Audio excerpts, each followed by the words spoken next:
Estelle Zita est une vannière au doigt de fée. Elle s'adonne à la fabrication d'objets tressés à l'aide de tiges fines et flexibles. Nous irons à sa rencontre ce soir. En Côte d'Ivoire, le RHDP conserve sa majorité à l'Assemblée nationale à l'issue des législatives 2021. Bonsoir, merci de suivre le 19h sur RTI2.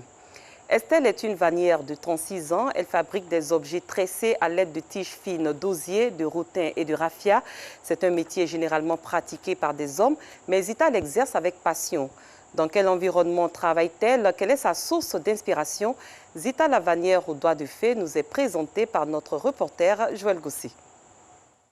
Dans la commune de Marcory, entre la lagune Ébrié et le boulevard de Marseille, se trouve un site occupé par des artisans. Sur ce site à ciel ouvert et dominé par les hommes, une femme attire l'attention. Son nom, Estelle Zita Niaouré, jeune femme battante et unique en son genre. Elle a une passion, la vannerie. Depuis ici, j'étais chez ma mère, j'aimais la déco d'intérieur. Donc, puisque j'aimais la déco d'intérieur, étant curieuse, j'ai payé les... En fait, j'ai toujours été attirée par les revues où je vois les belles maisons, les jolis fauteuils, le beau décor quoi. Donc c'est ça qui m'a poussée et j'ai acheté beaucoup de revues comme ça. Donc un jour, dans ma balade au plateau, j'ai vu les librairies par terre, maison française. Donc j'ai acheté, c'est dans maison française que j'ai découvert la vannerie. Zita fabrique des meubles, des objets décoratifs de tout genre. Elle est entourée et aidée dans son métier par 8 collaborateurs et une stagiaire admiratif de son génie et son courage. Ma collaboration avec Zita, c'est depuis 2010. Elle est une personne très dynamique parce qu'elle est toujours là pour relever les défis. Elle ne s'est jamais dit non. Quand tu lui donnes quelque chose à faire, elle trouve toujours une solution. Donc vraiment sa collaboration m'a aidé beaucoup dans les services parce qu'elle m'a amené aussi à faire des recherches et ensemble là, on forme une bonne collaboration. Ce lundi, Zita fait ses emplettes. C'est dans ce magasin qu'elle se ravitaille. Je vais faire comme ça pour faire les coussins. Avec les grilles qu'il y a là. 1 mètre, pour couper 1 mètre. Le choix du tissu, généralement, c'est le client. Je demande l'avis du client. Voilà. Souvent, je viens, je prends déjà les photos. Je montre les photos via WhatsApp au client et puis il sélectionne ce qui l'intéresse. S'il n'a pas le temps de venir lui-même faire son choix. Voilà. Maintenant, quand il me montre, moi, je m'appuie sur son choix pour venir maintenant ensuite acheter le tissu quand on arrive à l'étape de l'habillage. Ok, merci beaucoup, madame. Merci beaucoup. Les courses terminées, elle se rend sur son site à billetterie. Sur les lieux, une fine pluie, débutée un quart d'heure avant notre arrivée, perturbe le travail.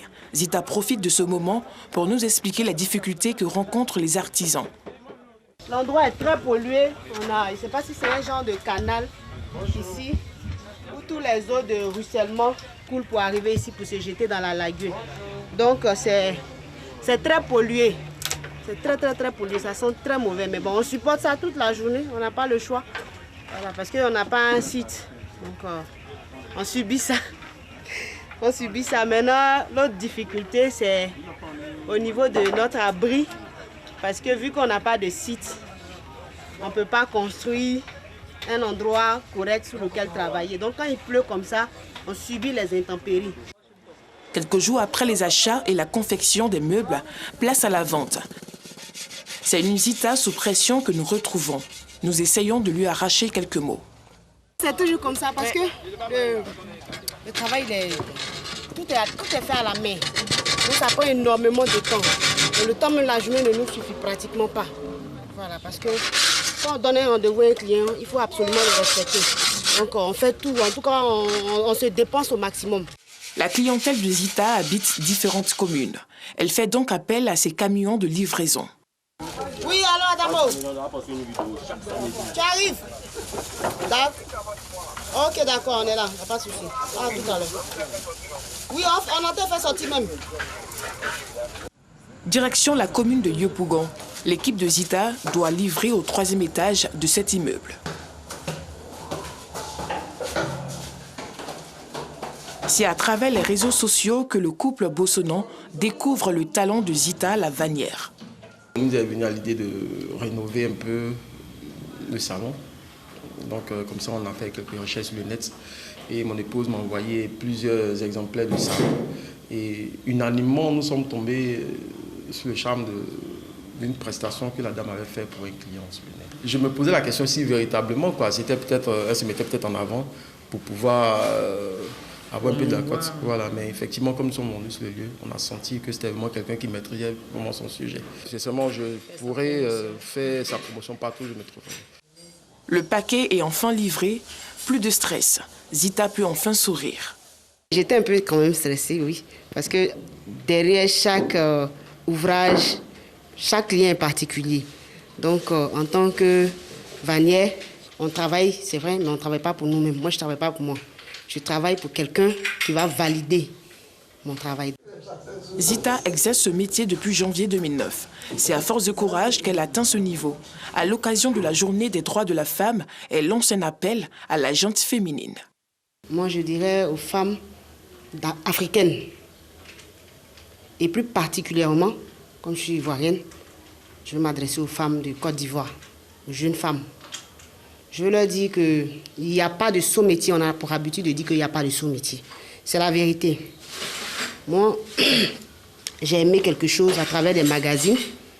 Je me suis intéressée à ça. Et puis aujourd'hui, je suis, on va dire, au milieu des hommes, je suis la seule femme. Donc moi, je vais demander aux femmes de savoir déjà ce qu'elles veulent. Et quand on sait ce qu'on veut, on se donne les moyens. On se donne les moyens, on brise toute forme de barrière. Les gens vont se moquer, les gens vont dire non, tu n'es pas belle, tu n'es pas bien coiffée. Parce que les femmes elles prêtent plus attention à leur apparence extérieure plutôt que de chercher la valeur. Donc il faut que les femmes de Côte d'Ivoire se donnent plus de valeur à travers le travail. Elles n'ont qu'à travailler. Les jeunes femmes n'ont qu'à travailler, elles n'ont qu'à prendre un métier.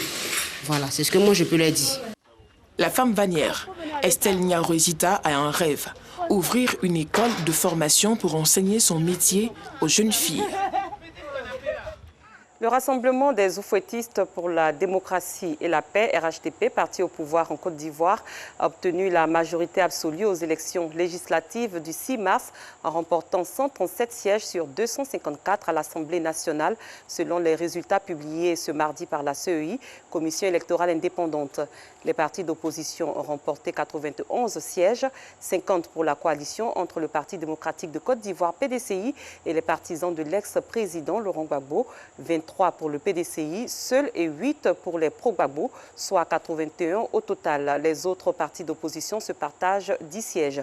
De leur côté, les indépendants en ont obtenu 26. Plusieurs personnalités en œuvrant dans la promotion de la paix ont été distingués récemment par l'ONG ivoirien Aime la paix. C'était à la faveur d'une cérémonie visant à les encourager à œuvrer davantage à la consolidation du tissu social. Nous Sangaré, Joël Gossé. Ils sont issus de divers secteurs d'activité. Ils ont décidé de faire de la promotion de la paix leur cheval de bataille. Au nombre de 3, ces artisans de la paix viennent de voir leur mérite reconnu. Ils ont été élevés au rang d'ambassadeurs de la paix. J'ai dédié ce trophée à Dieu Tout-Puissant parce que c'est Dieu qui donne le souffle de vie et c'est Dieu qui sème vraiment la paix dans nos cœurs. C'est Dieu qui nous encourage. Vraiment, je suis rempli de joie. Je pense que c'est un défi et je dois encore plus travailler. Je dois encore plus s'aimer la paix dans le cœur des Ivoiriens. Mais je voulais d'abord dire merci au président fondateur de IAP. Et mes sentiments, je dirais aujourd'hui, sont vraiment une grande joie, une grande satisfaction. Je me dis, désormais, il y a des personnes qui me suivent. Donc je suis vraiment heureux. Cette distinction est une initiative de l'ONG ivoirien Aime la paix. L'organisation non gouvernementale entend, à travers cette cérémonie, encourager les efforts consentis en faveur de la paix. Oui, il est important de le faire parce qu'il faut encourager les uns les autres, surtout pour la paix. Parce qu'on a besoin de ça. La Côte d'Ivoire est un pays où il y a des ressources qui sont importantes. Nous avons besoin de développement. Ceux qui vont faire la promotion à chaque fois de la paix, nous allons les primer. Outre la cérémonie de distinction, l'ONG ivoirien Aime la paix veut aussi se déployer sur le terrain dans les prochains jours pour sensibiliser les populations sur l'utilité du vivre ensemble, gage de tout développement. 300 familles démunies du quartier Colombie dans la commune de Cocody ont reçu des vivres. C'est un don du réseau des chambres des experts européens pour le développement en partenariat avec l'association Charité en Côte d'Ivoire. Il vise à lutter contre la malnutrition des enfants. Bintou Pekeli. La crise sanitaire qui secoue le monde depuis bientôt 2 ans a engendré une crise alimentaire. Des millions de familles manquent de nourriture, les enfants payent le lourd tribut. Face à ce constat, le réseau des chambres des experts européens pour le développement économique et la Fondation humanitaire Charité ont décidé d'assister 300 familles démunies dans la commune de Cocody. C'est un geste pour nous de démontrer notre cœur à se tourner vers ces populations, ces familles, parce que c'est comme ça la vie. Il faut savoir aussi se tourner vers ceux qui sont dans le besoin, d'autant plus qu'en Afrique, il y a vraiment des besoins et en Côte d'Ivoire, on voit l'engouement et on voit la joie que cela peut produire et c'est ce qui nous revient comme une force. Le coût des dons s'élève à peu près plus de 6 000 € à peu près, voilà, donc on va dire plus de 4 millions CFA. On a voulu apporter ces dons-là justement pour montrer la proximité du réseau avec les familles en difficulté. Parce qu'on a quand même des sacs de 10 kilos par famille, donc on pense quand même pouvoir nourrir voilà, pour quelques jours. Et c'est surtout aussi un repas assez équilibré voilà, pour les familles. Femmes et enfants retourneront chez eux avec des vivres pour plusieurs jours. Merci, je suis très contente de recevoir. Vraiment, que Dieu les bénisse. Que Dieu les protège partout où ils passent. Que Dieu leur donne, ouvre toutes les portes nécessaires afin que ceux qui en ont besoin puissent en avoir. Je demande à ce que vraiment cette œuvre humanitaire soit prolongée dans le monde entier et ne pas que ça s'arrête à notre niveau. Je bénis le Seigneur parce que ce n'est pas facile. Moi-même, je suis une veuve. Et je connais ce qu'est la souffrance. Une mère qui élève seule son enfant, ce n'est pas facile. Et avec la prière, en tout cas, Dieu a permis aujourd'hui que par mon canal, je puisse aussi appeler certaines structures pour venir à mon aide, pour pouvoir soutenir ces femmes avec l'aide de l'Éternel. Selon l'ONU, près de 370 millions d'enfants à travers 143 pays n'ont pas accès aux repas dont ils bénéficiaient à l'école du fait de la crise sanitaire de Covid-19, fragilisant ainsi davantage leur équilibre alimentaire. Les enfants du quartier Les Oliviers, ex-Colombie dans la commune de Cocody, se réjouissent quant à eux des vivres reçus des mains du réseau des chambres des experts européens pour le développement économique et de la Fondation humanitaire Charité. Ailleurs, après plusieurs jours de colère violente, plusieurs morts et une mobilisation anti-régime qui dépasse l'affaire Ousmane Sonko au Sénégal, le mouvement de défense de la démocratie M2D appelle à suspendre les manifestations. Le mouvement regroupe des partis d'opposition dont le PASTEF d'Ousmane Sonko ainsi que des mouvements comme Y en a marre. Le M2D souhaite une pause avant d'en dire plus sur la suite. Le président sénégalais Macky Sall a pris la parole lundi soir pour appeler au calme en vue d'éviter la logique de l'affrontement. Il a aussi annoncé un allègement du couvre-feu de minuit à 5 h du matin pour améliorer la situation économique. Alors que l'opposant Ousmane Sonko, arrêté pour une affaire de mœurs puis relâché, appelait à la mobilisation. Loin du Sénégal, la Grande-Bretagne a annoncé aujourd'hui la restitution au Nigeria de près de 5 millions d'euros saisis sur les comptes d'un ancien gouverneur nigérien de l'État du Delta, région riche en pétrole, condamné pour corruption par un tribunal londonien. Cette édition est terminée. Merci de votre fidélité. Très bonne soirée. À très bientôt.